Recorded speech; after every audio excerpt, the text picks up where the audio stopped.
আস্তে বাবা, আস্তে, সাবধানে, আস্তে। আহা, শোনো, গাটা কি একটু স্পঞ্জ করিয়ে দেবো? হ্যাঁ নিশ্চয়ই দেবে, বই কি দেবে। বস বস বস। আস্তে বসিস, আস্তে। ওটাও দিয়ে দাও না। হ্যাঁ দিচ্ছি দিচ্ছি। শোনো সর্ব, হাসপাতাল থেকে কিন্তু বারবার করে বলে দিয়েছে আগামী 7 দিন তুমি পুরো বেড রেস্টে থাকবে। আর বেড রেস্ট মানে তুমি উঠবেও না, আর হাঁটা চলার তো প্রশ্নই ওঠে না। আর কথাটা যে শুধু আমাদের বলেছে তা নয়, তুমি সেখানে উপস্থিত ছিলে, নিজে কানে শুনেছো। সুতরাং আমাকে যেন আর মনে করিয়ে দিতে না হয়। যা গেল তোমার জীবনের উপর দিয়ে, আর শুধু তোমার উপর দিয়ে গেল বলছি কেন, আমরাও তো এই কদিনে প্রায় শেষ হয়ে গেছি। ছুটি কোথায় মাসিমণি?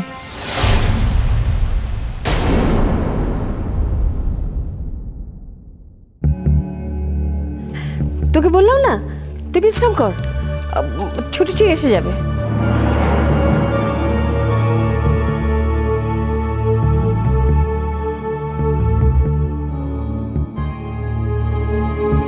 কোথায় গেছে?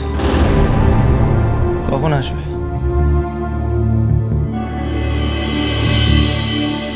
মাসিমণি, আমি সত্যিটা জানতে চাই, ছুটি এখন কোথায়? যতক্ষণ না আমি জানতে পারি মেসমণি ছুটি কোথায়, আমি কিন্তু বিশ্রাম নেব না। আমি এখন এই অবস্থাতেই ছুটিকে খুঁজতে যাব। সর্ব, কি করছিস কি তুই? সর্ব, ভুলে যাস না সর্ব, তুই কিন্তু মরার মুখ থেকে একেবারে বেঁচে ফিরে এসেছিস। কেন বুঝতে পারছিস না? আরে আমি সবকিছু বুঝতে পারছি, শুধু এইটা বুঝতে পারছি না ছুটি কোথায়। তোরা যদি জানিস বল, আর আমি বাইরে গিয়ে এখনই জেনে নেবো ছুটির কি হয়েছে।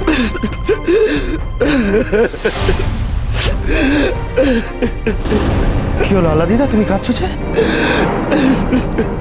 কি আল্লাদি, তুমি আবার হঠাৎ কাঁদতে শুরু করলে কেন? আরে বাবা, ছেলেটা হাসপাতাল থেকে এসেছে, ও বিশ্রাম নিচ্ছে, ওর একটু একা থাকা দরকার। তুমি এখানে এসে কাঁদতে শুরু করেছে। এই যাও তো, যাও এখান থেকে চলে যাও, যাও যাও চলে যাও। তুই কাঁদছিস কেন? আমি তোকে পই পই করে কি বলেছিলাম? মেজমণি, এক মিনিট। কি হলো আল্লাদিদা? আল্লাদা এক মিনিট দাঁড়া। আল্লাদিদা, আল্লাহ এদিকে এদিকে কাঁদছে কেন? দেখ দেখ, এভাবে দুমদাম করে তোর ওঠার পারমিশন নেই। আরে কিসের পারমিশন? ছুটি কোথায় আমি জানি না, তোরা বলছিস না ছুটি কথা। আল্লাদিদা ছুটির নাম শুনে কেড়ে ফেললো, এরপর এখানে আমি হাতে হাত রেখে বসে থাকবো।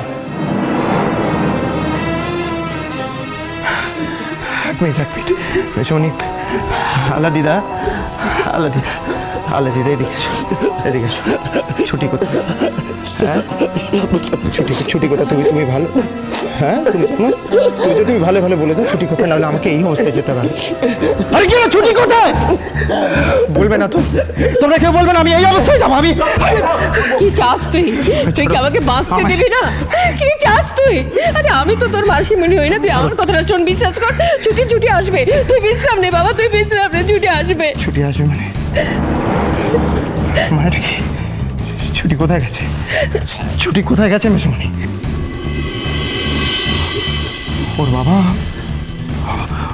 ওর বাবাকে নিয়ে গেছে নাকি ও স্বেচ্ছায় গেছে? না আমি এটা বিশ্বাস করি না ও স্বেচ্ছায় যাবে। তার মানে ওর বাবা ওকে নিয়ে গেছে, আটকে রেখেছে, ছাড়ছে না। আমার কাছে ছাড়ছে না। ছুটি হয়তো ভাবছে যে আমি যাবই, আমাকে আটকাতে পারবে না। আমার দেহে যতক্ষণ প্রাণ থাকবে ততক্ষণ আমি এই লড়াইটা লড়বো। এই লড়াইটা আমি লড়বো মেসমণি, আমি এই লড়াইটা লড়বো।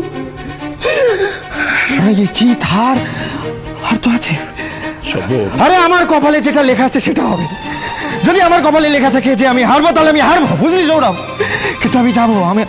আরে আমাকে না মেরে ওই বাড়ি থেকে ওর বাবা আমাকে বার করতে পারবে না। তোরা শুধু আমার সঙ্গে যাবি, আমার সঙ্গে একটু যাবি। সর্ব, ছুটি ওর বাবার কাছে যায়নি। আরে তাহলে কোথায় গেছে? আমাকে তোরা বলছিস ওরা কোথায় গেছে? ওরা স্বেচ্ছায় কোথাও যেতে পারে না আমার ছেড়ে।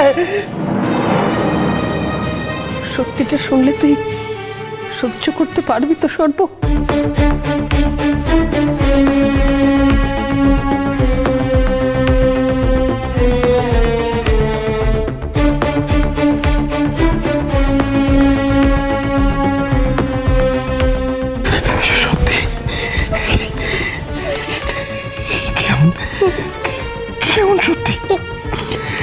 এমন সত্যি যেটা আমি সহ্য করতে পারবো না। সত্যিটা শুধু কঠিন নয় সর্ব, সত্যিটা ভয়ঙ্কর।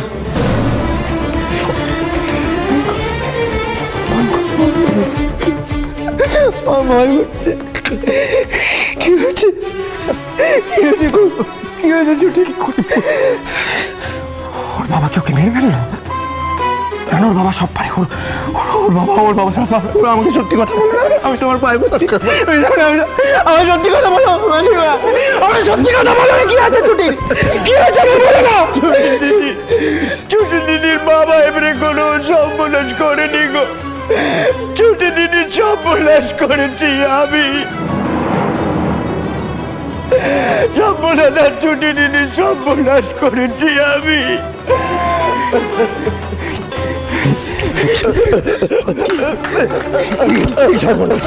কি সর্বনাশ? তখন থেকে আমি এটাই জিজ্ঞেস করছি, কি সর্বনাশ করে? কি সর্বনাশ করে তো বলবে তো তুমি আমাকে। কি করেছে আমার? এখন এখানে কেন? আমার কথা শোন, ছুটি তোর জন্য গিয়েছিল ওই মহাকালের মন্দিরে পুজো দিতে, তোর ভালোর জন্য। ওই আলাদি ওকে নিয়ে গিয়েছিল। তারপর আমি শুনি, তারপর তারপর কোথায়? তারপর কি হয়েছে?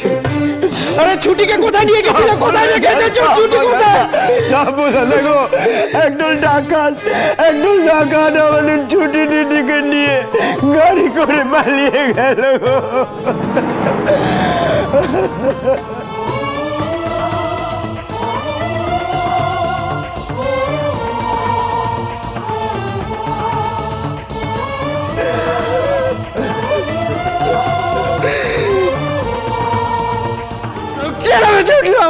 কেন বেঁচে উঠলাম?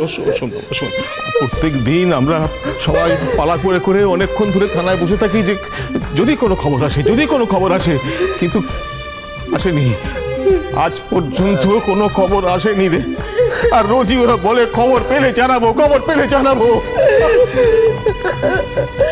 ছোট্ট মেয়েটাকে কতগুলো গুন্ডা তুলে নিয়ে গেল, কোথায় নিয়ে গেল, কি অবস্থায় রেখেছে, এসব ভাবলে আমার বুকের ভেতরটা কেঁপে ওঠে। মনের মধ্যে এই যন্ত্রণা আমি সহ্য করতে পারছি না সর্ব। আচ্ছা মাসুনি, ছুটির বাবা এই ঘটনাটার কথা জানে তো? এসব তুই কি বলছিস সর্ব? পাড়ার সব লোক জানে, ওর বাবা জানে না? হয় কখনো? ছুটির বাবা তারপরে একবারে এসেছিল না? ছুটির বাবা করেছে এটা তো ছুটির বাবা করেছে। তুই বুঝতে পারছো না এই কথাটা?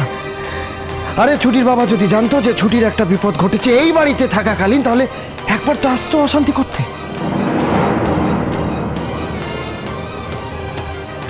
হ্যাঁ, আসতো না? দেখ সর্ব, এই কথাটা যে আমার মাথায় আসেনি তা নয়, কিন্তু আর আমি তো জানি এটা ছুটির বাবা করেছে। আমি তো বলছি, আমি শিওর। আমি এই মুহূর্তে ছুটির বাবার সামনে গিয়ে দাঁড়াবো। বোকামি করিস না সর্ব। দেখ ছুটির বাবা যে উল্টে তোর নামে দোষ দেবে না, সেটা তুই শিওর হলি কি করে?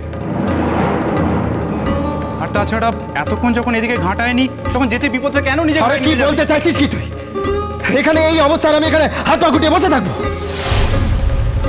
না না না বাবা, না, এই শরীর নিয়ে তুই যাস না বাবা, তাহলে তোকে বাঁচাতে পারবো না। তুই মরে যাবি বাবা, তুই মরে যাবি। মাসিমণি, আমি তো মরেই গিয়েছিলাম। আমার তো বাঁচার কথা ছিল না। এখন যখন আমি বেঁচে আছি, তখন আমি যাব। ছুটিকে বাঁচাতে আমি যাব, আমি একা যাব। শোন সর্ব, যেতেই যদি হয় তাহলে আমরা সবাই যাব, তুই একা না। আর শোন, তুই এক কাজ কর, তুই বাবা এখানে থাক, আমরা সবাই বরং যাই। না, তা হয় না। ছুটি আমার স্ত্রী, হাজার হোক, ওকে আমি বিয়ে করেছি, আমি যাব। তোমরা যারা যাবে আমার সঙ্গে এসো। আমি যাব, আমার ছুটিকে আমি বাঁচিয়ে নিয়ে আসবো। ছুটিকে ঠিক ফেরত নিয়ে আসবো।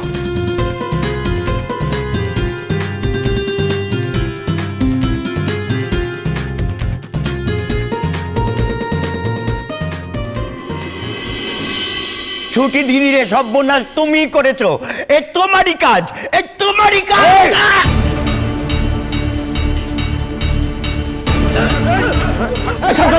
আরে কি হচ্ছে?